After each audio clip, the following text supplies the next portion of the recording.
Hi. In this short lesson, we'll compute the sum of a polygon's interior angles using a tiny C-sharp program. The core formula is n minus 2 times 180 degrees, where n is the number of straight lines. We'll cover input validation, a reusable function you can unit test, and an example run.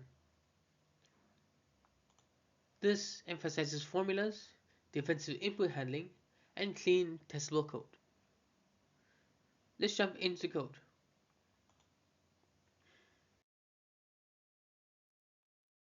This problem uses a simple geometric fact. Any polygon can be partitioned into n minus 2 triangles, and each triangle has exactly 180 degrees.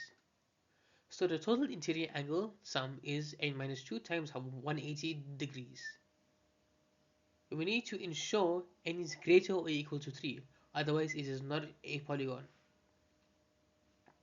In the code, we can validate input and show an explicit function, sum interior angles, so you can reuse or test it.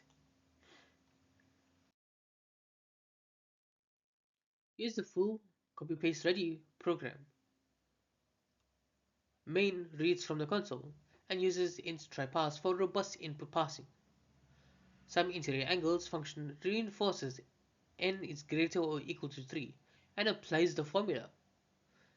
If the caller passes an invalid n, we throw an argument exception, which main catches and prints. That keeps the function pure and testable while handling errors gracefully in the UI layer.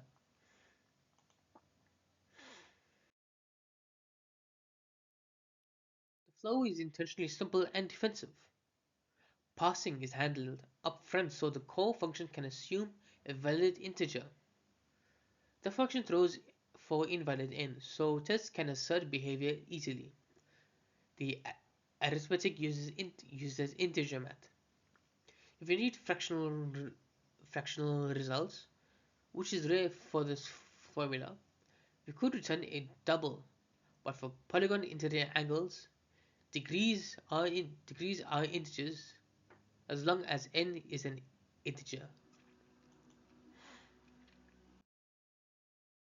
These examples show expected outputs and the invalid case.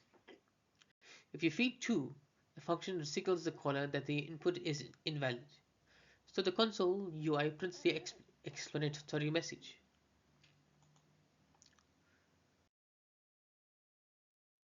This simple formula is surprisingly practical. Graphics and CAD tools need validation checks for polygon data. Educational tools show geometry proofs by triangulation.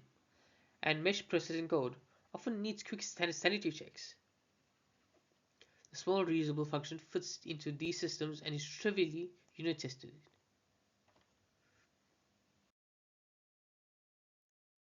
We've covered the formula, wrote a small C# program with input validation and the pure utility function, and discussed where you'd use it.